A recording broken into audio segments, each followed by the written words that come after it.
Halo semua, hari ini kita akan membahas topik yang sangat penting dalam pembangunan, yaitu peran gender. Kenapa penting? Karena pembangunan tanpa keadilan gender hanya akan menciptakan ketimpangan baru.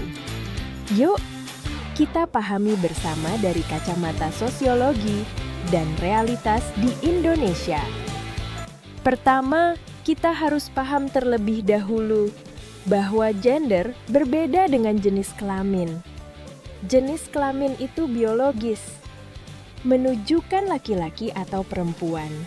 Sedangkan gender adalah peran, tanggung jawab, harapan sosial yang dilekatkan pada laki-laki dan perempuan. Dalam sosiologi, gender dipelajari sebagai konstruksi sosial yang artinya apa yang dianggap pantas untuk perempuan atau laki-laki. Hal itu dibentuk oleh budaya, nilai, norma, bahkan kebijakan.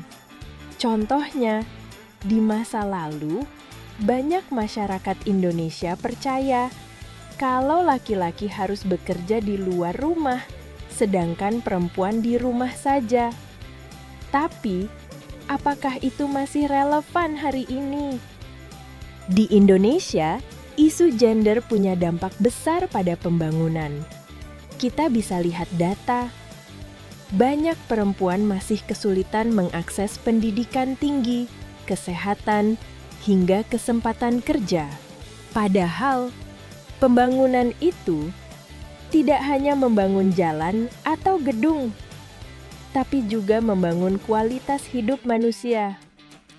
Kalau perempuan tidak diberi akses setara, maka separuh potensi bangsa bisa terhambat. Karena itu, pemerintah Indonesia melalui kebijakan seperti gender mainstreaming atau pengarus utamaan gender, PUG, berusaha memastikan agar perempuan dan laki-laki punya peluang yang sama. Program-program desa, pemberdayaan ekonomi, perlindungan tenaga kerja perempuan, semua jadi bagian dari pembangunan berkeadilan gender. Dalam sosiologi, para ahli memandang gender bukan hanya soal perempuan, tapi relasi kekuasaan antara kelompok sosial. Teori feminis misalnya, mengkritik ketimpangan yang membuat perempuan seringkali termarginalkan. Teori fungsionalis melihat bahwa peran gender bisa berubah sesuai kebutuhan masyarakat.